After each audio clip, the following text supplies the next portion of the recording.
ఆ వజ్రం దోపిడీకి సజీవ సాక్ష్యం. బ్రిటిష్ రాచరికపు కిరీటంలో దాగి ఉన్న భారతీయ ఆత్మ.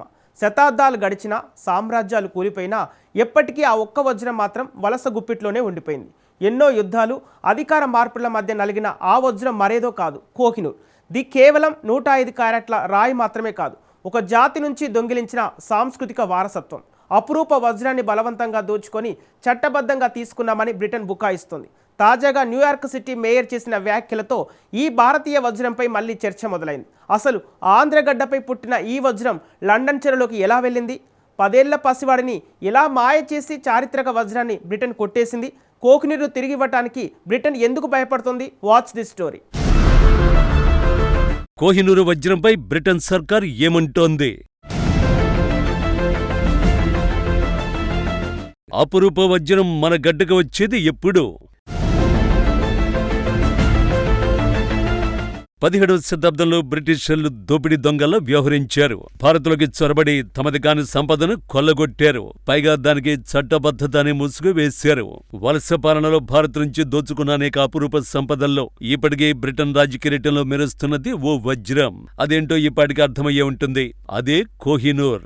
105.6 క్యారెట్ల బరువున్న ఈ వజ్రాన్ని భారత్ నుంచి బ్రిటిషర్లు దోచుకువెళ్లి సానబెట్టి ప్రదర్శనకు ఉంచారు. సామ్రాజ్యవాద దోపిడీ సొమ్మును రాచరికమనే అద్దాల పెట్టిలో భద్రపరిస్తే అది వారసత్వ సంపద అయిపోతుందన్నట్టుగా ఉంది బ్రిటిషర్ల వ్యవహారం. భారత్ను వదిలి వెళ్లి 80 ఏళ్లవుతున్న కోహినూర్ను మాత్రం బ్రిటన్ వెనక్కి ఇవ్వడం లేదు. ఈ వజ్రాన్ని తేలిగ్గా ఇండియా నుంచి కొట్టేసిన బ్రిటన్ ఇప్పుడు దాన్ని తిరిగి ఇవ్వడానికి మాత్రం నంగనాచి కబుర్లు చెబుతోంది. తాజాగా New York city mayor Zohran Mamdani చేసిన వ్యాఖ్యలతో కోహినూర్ వజ్రం అంశం మళ్లీ తెరపైకొచ్చింది. తాను కింగ్ చార్ల్స్ తో వ్యక్తిగతంగా మాట్లాడే అవకాశం వస్తే కోహినూర్ వజ్రాన్ని తిరిగి భారత్ కు ఇచ్చేయమని కోరుతానని వెలికరలతో అన్నారు. దీంతో కోహినూర్ అంశం మళ్లీ హాట్ టాపిక్ గా మారింది. బ్రిటిష్ రాచరికం వెంట తీసుకువెళ్లిన అత్యంత వివాదాస్పదమైన భారతీయ ఆనవాలు ఈ వజ్రం. భారతీయులకు కోహినూర్ అంటే కేవలం ఒక వజ్రం కాదు, అది వలసవాద దోపిడీకి సజీవ సాక్ష్యం. బ్రిటిష్ సామ్రాజ్యం అస్తమించి ఉండొచ్చు, కానీ వారు దోచుకున్న సంపద మాత్రం అలాగే ఉంది.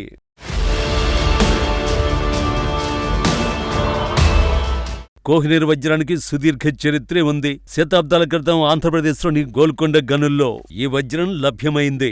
అప్పటి నుంచి మొఘలులు, పర్షియన్ దండయాత్రలు, ఆఫ్ఘన్ పాలకులు, సిక్కు చక్రవర్తుల మధ్య చేతులు మారుతూ వచ్చింది. 1310లో వరంగల్పై అల్లావుద్దీన్ ఖిల్జీ దాడి చేసిన సమయంలో ఈ వజ్రాన్ని స్వాధీనం చేసుకున్నట్టు చరిత్ర చెబుతోంది.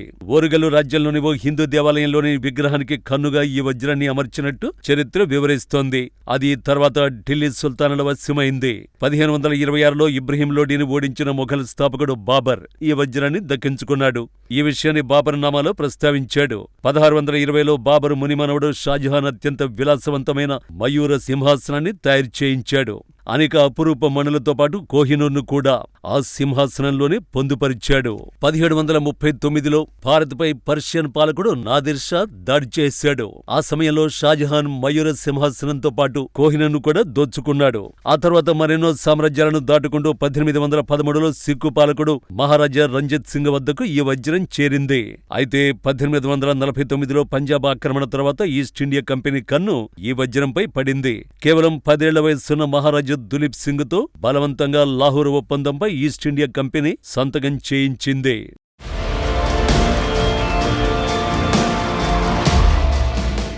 లాహోర్ ఒప్పందం ప్రకారం కోహినూర్ వజ్రాన్ని విక్టోరియా రాణికి బహుమతిగా అప్పగించారు. ఈ విధంగా శతాబ్దాల తరబడి యుద్ధాలు, దాడులు, అధికార మార్పిడుల మధ్య కోహినూర్ వజ్రం నలిగిపోయింది. చివరికి బ్రిటిష్ వారికి చేజిక్కింది.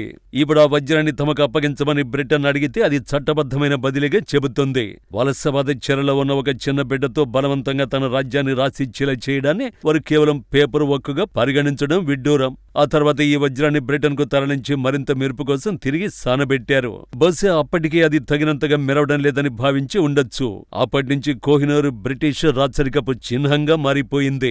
విక్టోరియా రాణి బ్రూచ్ నుంచి క్వీన్ మదర్ కిరీటం వరకు ఇది ఎన్నో అలంకారాల్లో భాగమైంది. 1947లో స్వాతంత్ర్యం వచ్చినప్పటి నుంచి ఎలిజబెత్ రాణి పట్టాభిషేకం వరకు, నిన్నటి కింగ్ చార్లెస్ బాధ్యతలు స్వీకరించే వరకు భారత్ పదే ఈ వజ్రాన్ని తిరిగి ఇవ్వాలని డిమాండ్ చేస్తూనే ఉంది. కానీ ప్రతిసారి బ్రిటన్ చెప్పే సమాధానం ఇవ్వం అనే. అసలు భారత్ భారత్కు కోహినూరు ఎందుకు కావాలి? అప్పుడప్పుడు పాశ్చాత్య దేశాలు ఈ ప్రశ్న అడుగుతుంటాయి. ఈ రోజు ఒక భారతీయుడు కోహినూరు వజ్రాన్ని చూడాలనుకుంటే అది సామాన్యమైన విషయం కాదు. ఢిల్లీ నుంచి లండన్కు విమాన ఖర్చులు సుమారు 60,000 నుంచి 70,000 రూపాయలు పెట్టి వెళ్లాలి.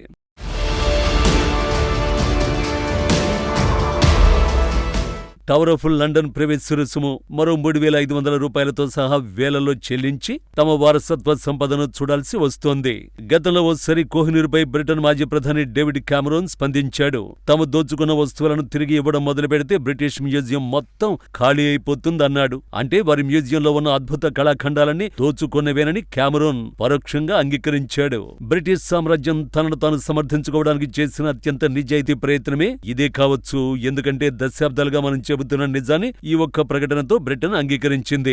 బ్రిటన్ సామ్రాజ్యవాద పునాదులు కేవలం భూములు మాత్రమే కాదు, సంపద, సాంస్కృతిక కళాఖండాల ఆక్రమణపైనే నిర్మితమైనట్టు స్పష్టం చేస్తోంది. కోహినూర్ను తిరిగి ఇవ్వలేకపోవడానికి బ్రిటన్ ఒక వింత వాదనను తెరపైకి తెస్తోంది. భారత్, పాకిస్తాన్, ఆఫ్ఘనిస్తాన్ వంటి పలు దేశాలు ఈ వజ్రంపై హక్కును కోరుతున్నాయని వాదిస్తోంది. అందుకే దీనిని ఎవరికి ఇవ్వలేమని సాకు చెబుతోంది. ఇది బ్రిటన్ చెప్పుకునే సౌకర్యవంతమైన సమాధానం. వజ్రం ఎవరికి చెందాలనే వివాదాన్ని పెద్దది చేయడంతో అసలది ఎలా దొంగిలించబడింది అనే నిజాన్ని పక్కదారి పట్టేస్తున్నారు. అందుకే కోహినూర్ కేవలం ఒక విలువైన రాయి మాత్రమే కాదు, అంతకంటే ఎక్కువే. గతేడాది కోహినూరుపై బ్రిటన్ సాంస్కృతిక శాఖ కార్యదర్శి లీసా నంది స్పందించింది.